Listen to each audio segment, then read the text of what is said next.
Hello everyone, this is Huyen, welcoming you back to Life Single Channel. Dee cannot join today, and you will soon understand why. Have you ever watched helplessly as the person who means everything to you slowly slips away?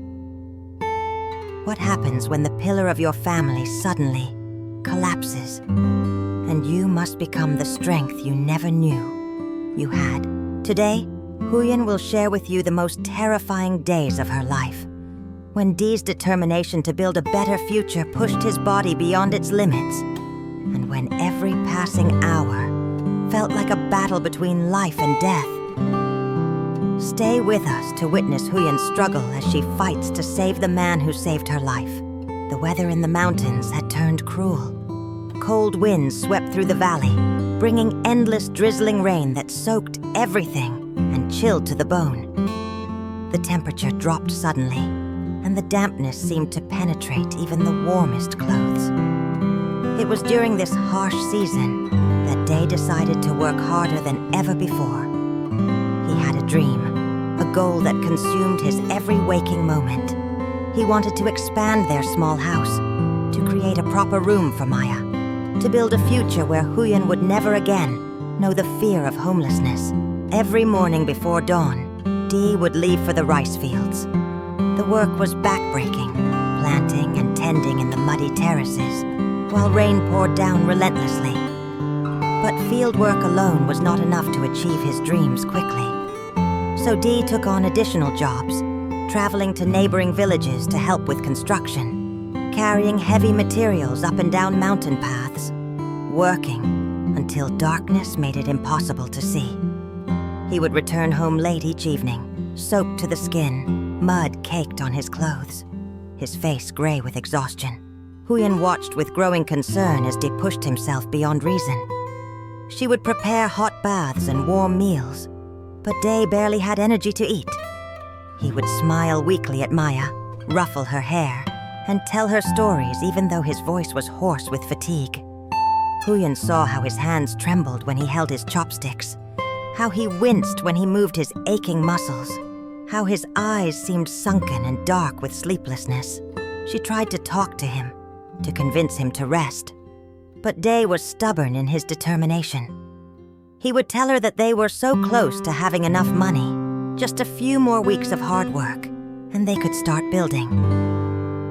He wanted to give them everything they deserved, to make up for all the suffering they had endured. Every time Huyen urged him to slow down, Day would gently kiss her forehead and promise he was fine, that he was strong enough to handle it. But Huyen noticed the signs that Day tried to hide. The cough that started small but grew deeper and more persistent. The way he would pause sometimes, catching his breath after simple tasks. How he barely touched his dinner, claiming he had eaten at the worksite. The slight fever she felt when she touched his forehead at night, which he dismissed as just being tired. Maya noticed too, with the innocent perception of children. She asked her mother why Papa Day looked so tired, why his smile did not reach his eyes anymore. One evening, Day came home later than usual, stumbling slightly as he entered. His clothes were not just wet, but dripping, as if he had been caught in a downpour without shelter. His face was flushed, his breathing labored. When Huyen touched his hand, it was burning hot. She insisted he go to bed immediately, and for once, Day did not argue. He collapsed onto their sleeping mat, shivering despite the fever that radiated from his body like a furnace. Huyen prepared herbal tea, the kind her grandmother had taught her to make for colds. She brought it to Dee, helping him sit up enough to drink. But his hands shook so badly that she had to hold the cup to his lips. He managed a few sips before lying back down, mumbling that he would be fine by morning, that he just needed to sleep. Huyen sat beside him through the night, changing the cold compress on his forehead every hour, listening to his labored breathing, praying silently that this was just a common fever that would break by dawn. But morning brought no relief. If anything, Day's condition had worsened dramatically. His fever raged even higher, and his skin was so hot that Huyen feared it would burn her fingers. He was barely conscious, his eyes opening occasionally, but unable to focus, seeing something far away that Huyen could not understand. He mumbled incoherently, sometimes calling her name, sometimes talking about work he needed to finish, sometimes speaking to people who were not there. Maya woke up and immediately sensed something was terribly wrong. She crept to the doorway of their bedroom and saw her beloved Papa Day lying motionless, so different from the strong man who played with her every evening. Tears filled her eyes, and she whispered, asking if Papa would be okay. Huyen forced herself to smile, to project a confidence she did not feel, telling Maya that Papa just had a fever and would get better soon. But inside, Huyen's heart was breaking with fear. Throughout that endless day, Huyen did everything she knew how to do. She brewed every healing herb she had learned about, creating bitter teas and poultices. She kept cold compresses on Dee's forehead, changed his sweat-soaked clothes, spooned water between his cracked lips. She tried to get him to eat some rice porridge, but he could barely swallow. Maya sat quietly in the corner, clutching her favorite doll, watching with frightened eyes as her mother worked tirelessly. By afternoon, Huyen noticed something that made her blood run cold. Dee's body suddenly went rigid, his back arching slightly, his muscles tensing all at once. It lasted only a few seconds, but Huyen recognized it immediately. A seizure, a small one, but unmistakable. She had seen it once before, years ago, when a neighbor's child had suffered from severe fever.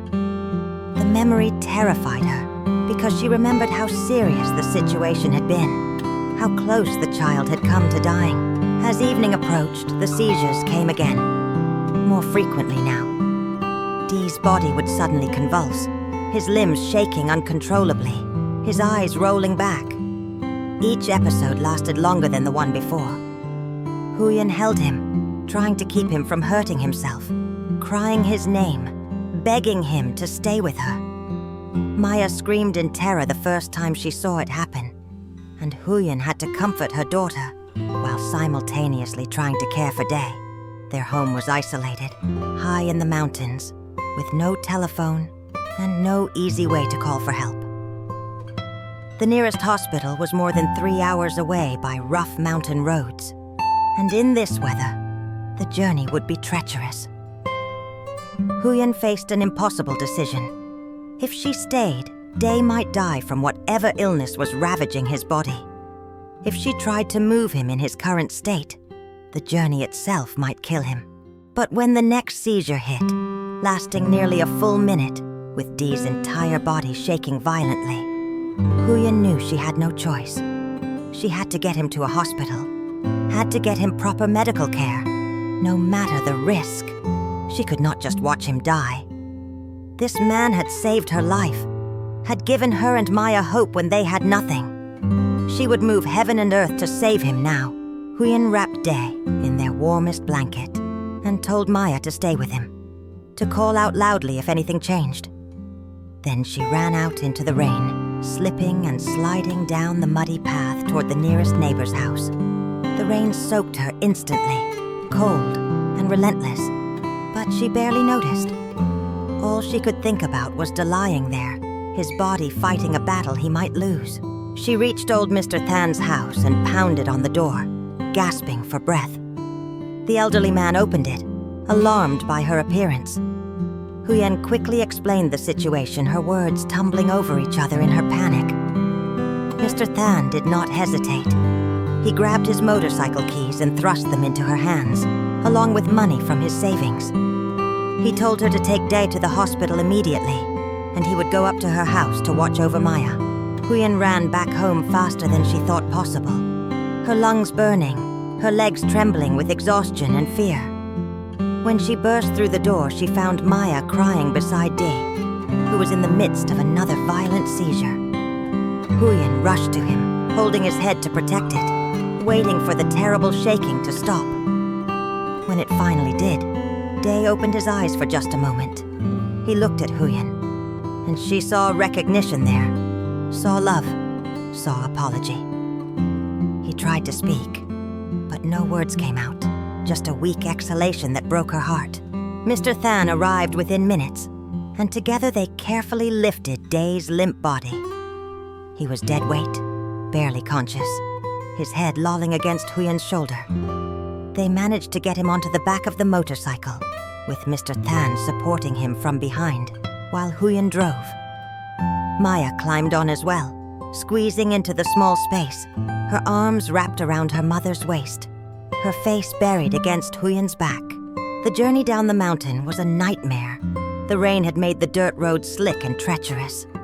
Huyen had to navigate hairpin turns where one wrong move would send them all tumbling down the steep slopes. Her hands gripped the handlebars so tightly that her fingers went numb. She could feel Dee's weight shifting behind her, could hear Mr. Than's strained voice telling her to slow down at dangerous spots, could feel Maya's small body trembling with fear. Every few minutes, Huyen would glance back through the rain-streaked mirror and see Day's pale face, his closed eyes, his body jerking occasionally with small convulsions.